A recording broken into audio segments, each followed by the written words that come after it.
You check your phone, you see the call, you watch it ring, and you don't answer. Not because you're busy, not because you didn't notice. You saw it, you felt the buzz, you read the name, and you chose silence. This isn't avoidance. This isn't social anxiety. This isn't even introversion. You answer emails, you reply to texts, you show up to meetings. From the outside, you are responsive, reliable, present. But the phone call sits different. It asks for something you don't want to give.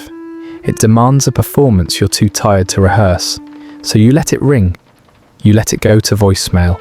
You tell yourself you'll call back later. And maybe you will. Or maybe you'll just carry the quiet guilt of knowing you chose the safety of silence over the risk of being heard in real time.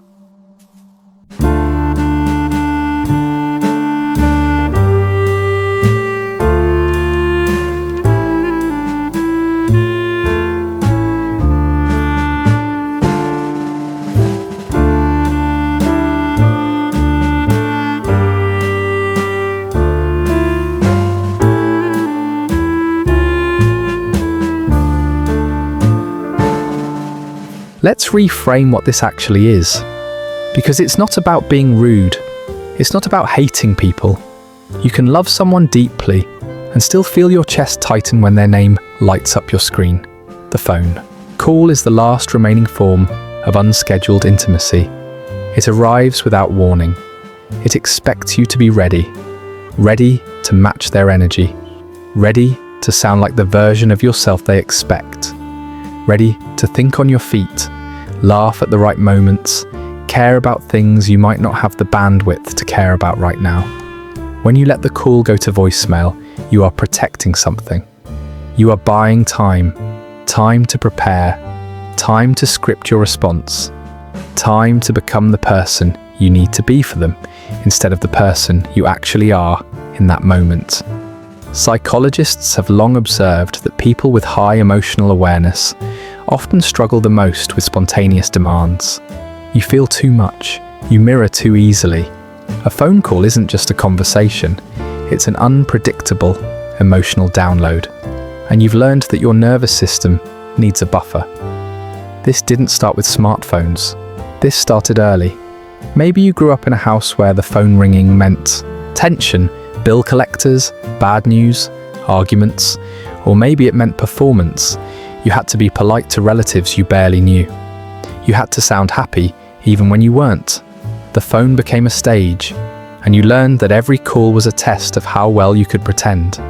Attachment researchers often observe that children who learn to regulate others' emotions before their own grow into adults who fear unstructured connection. The phone call is the most unstructured connection we have left.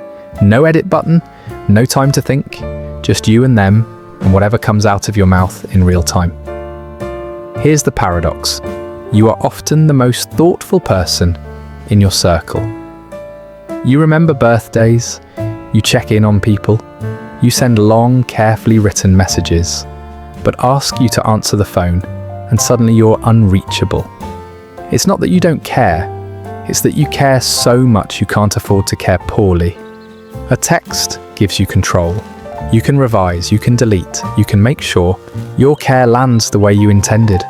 A phone call strips all of that away. It forces you to be human in a way that feels too raw, too risky, too real. From the outside, you look fine. You might even look like someone who has it together.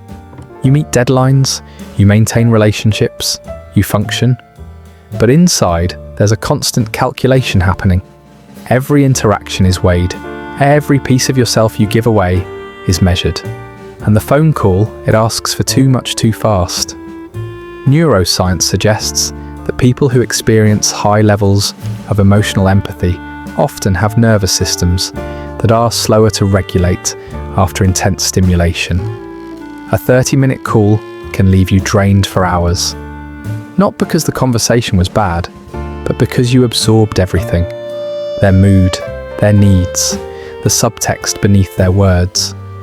You became a mirror for their emotional state and forgot to stay anchored in your own. So you've developed a system. You let it ring. You listen to the voicemail, You assess, is this urgent? Is this something I can handle right now? Is this a version of myself I can access today? And if the answer is no, you text back, you apologize, you explain, you offer an alternative. Because you've learned that protecting your capacity to care means being selective about when and how you show up. But here's what nobody tells you. The guilt doesn't go away. Every missed call becomes a small failure. Every voicemail you don't return becomes evidence that you are not enough. Not present enough, not spontaneous enough, not easy enough to love. You start to wonder if people notice, if they're keeping score, if one day they'll stop calling altogether because you've proven you're not worth the effort of ringing twice. There's a specific type of person who does this. Maybe you'll recognize yourself. The pre-processor. You are the person who needs to know what's coming. You read the last page of the book first. You research the restaurant before you go. You prepare for conversations days in advance. A phone call disrupts this. It asks you to improvise, and improvisation feels like exposure. What if you say the wrong thing? What if you sound off? What if they hear the version of you that you're still trying to fix? So you avoid the risk entirely.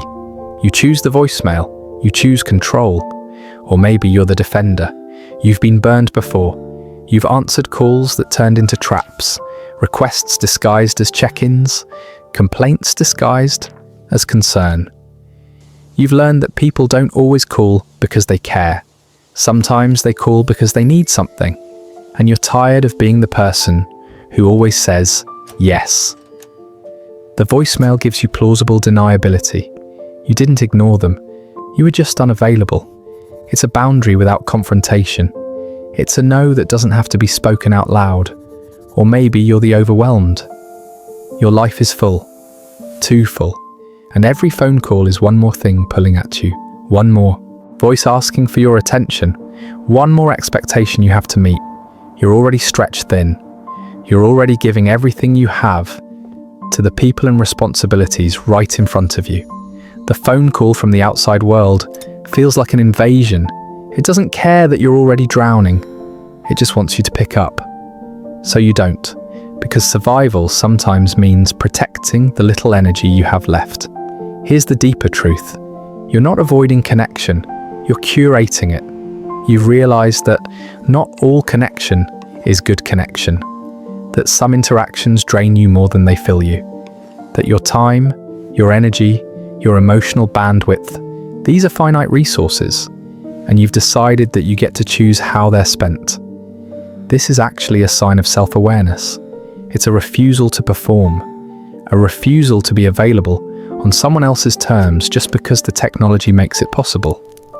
Jung described this tension as the conflict between the persona and the self. The persona is the mask we wear for the world. The self is who we are when no one is watching. A phone call forces the persona into action before the self is ready. It's an ambush on your authenticity. And for people who value depth over performance, that ambush feels unbearable. You'd rather not show up at all than show up as a half version of yourself. But there's also loss here, because the phone call used to mean something. It used to be how we stayed close, how we heard each other's voices, how we knew someone was really there. Now it's become a relic, an intrusion, something we avoid rather than answer.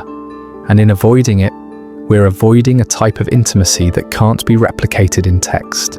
The pauses, the laughter, the moments where you hear someone's breath catch because they're trying not to cry. The phone call holds space for the unpolished, unedited, unfinished parts of being human. And maybe that's exactly why it scares you, because it asks you to be unfinished in front of someone else. There's something else happening beneath the surface, a quiet rebellion, because we live in a world that says you should always be reachable, always available, always on. The smartphone promised connection, but what it delivered was the expectation of constant accessibility. Your boss can reach you at dinner, your family can reach you on vacation, everyone can reach you all the time, and somewhere along the way, your nervous system started screaming for a break. The voicemail is that break. It's the last socially acceptable way to say not right now without saying it directly. It's a tiny act of resistance in a culture that has pathologized unavailability.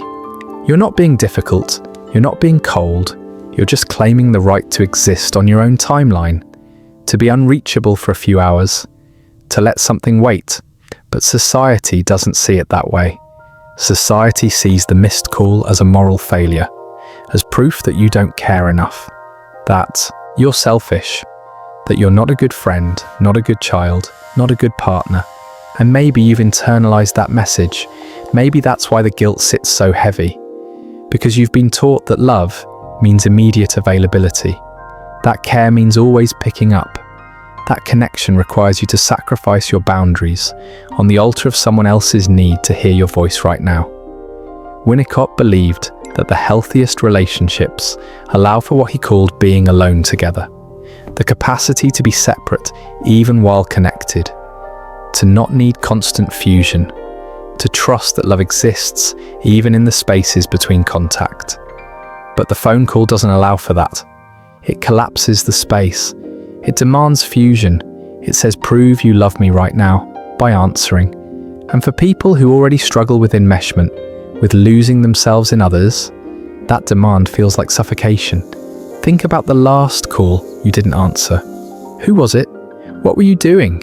More importantly, what were you feeling? Were you tired? Overstimulated? Barely holding it together? The call wasn't just asking for your time, it was asking for your energy. Your focus, your ability to sound like a person who has their life together. And maybe in that moment, you didn't. Maybe in that moment, you were barely a person at all. Just a body moving through space, trying to make it to the end of the day without falling apart. The voicemail protects that fragility. It gives you permission to be broken without an audience, to sit in your mess without having to explain it, to not be okay without someone asking why, because the phone call always asks why. How are you? What's wrong?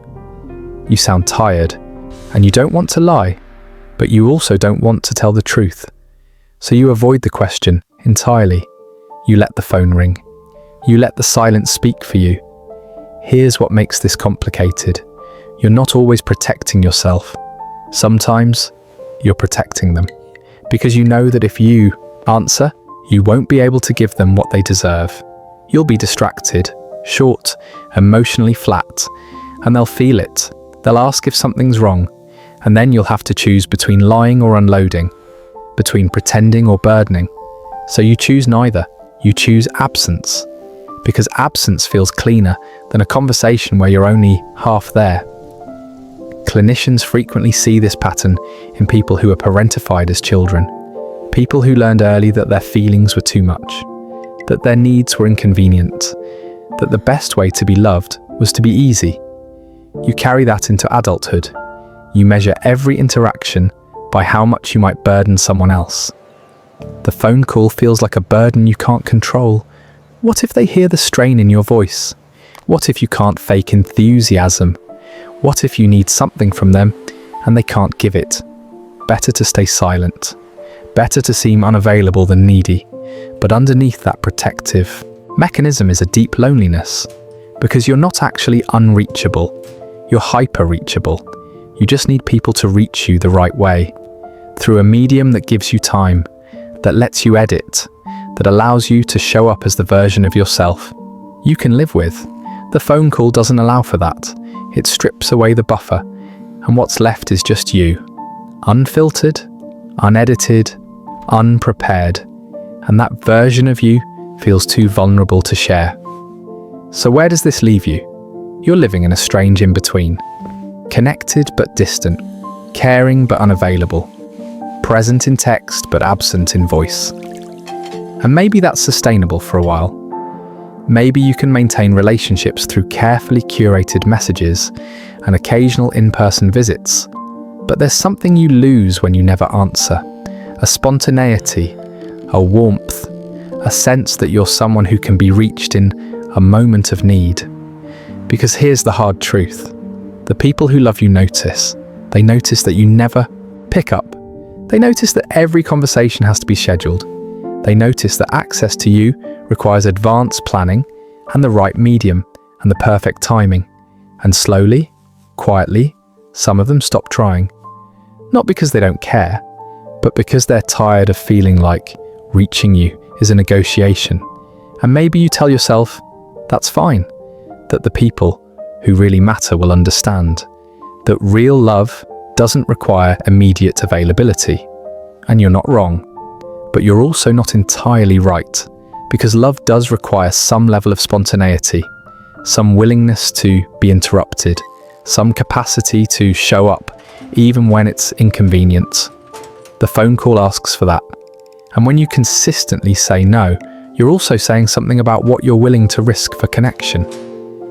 This isn't about forcing yourself to answer every call. It's about recognizing what you're trading. You're trading spontaneity for control, intimacy for comfort, the risk of being truly known, for the safety of staying carefully managed. And maybe that trade makes sense for you. Maybe your nervous system genuinely can't handle the unpredictability. Maybe your life genuinely requires that level of boundary. But it's worth naming what you're losing, because the voicemail might protect you, but it also isolates you. And isolation, even chosen isolation, has a cost. The question isn't whether you should become someone who always answers. The question is whether the person you're protecting yourself from becoming is actually more dangerous than the person you're becoming by always hiding. Because at some point, the boundary becomes a wall, and the wall becomes a prison. And you look up one day and realize that you're safe, but you're also alone. And no one is calling anymore. Not because they stopped caring, but because they learned that you're only available on your terms. And your terms require too much translation, too much patience, too much work. So they found people who pick up, people who answer, people who are willing to risk being human in real time. And you're left with your voicemail and your control and the quiet knowledge that you chose this, that every ring you didn't answer was a choice. And now you have exactly what you wanted, which is nothing you didn't plan for, which is no one who can surprise you, which is a life where you're never caught off guard, never exposed, never vulnerable, never really known.